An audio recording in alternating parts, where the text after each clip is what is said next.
अस्सलामु अलैकुम मोहतरम नाज़रीन। सूरह बकरा की फजीलत। इस मुबारक सूरत की बड़ी फजीलत है। रसूलुल्लाह सल्लल्लाहु अलैहि वसल्लम ने इरशाद फरमाया, सूरह बकरा पढ़ा करो, इसका पढ़ लेना बरकत है और इसका छोड़ना हसरत है। जादूगर इसकी ताकत नहीं रखते। सूरह बकरा क़यामत के रोज पढ़ने वाले की सिफारिश करेगी। फरमाया, जिस घर में सूरह बकरा पढ़ी जाती है उस घर से शैतान भाग जाता है।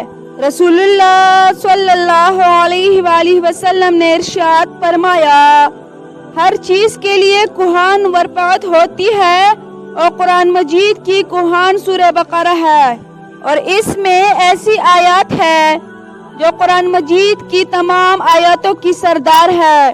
और रसूलुल्लाह सल्लल्लाहु अलैहि वसल्लम ने फरमाया, इस सूरत के पढ़ने की वजह से रहमत के फरिश्ते उतरते हैं। और फरमाया, इस सूरत की आखिरी 2 आयत ऐसी है कि पढ़ने वाले को किफायत करेगी।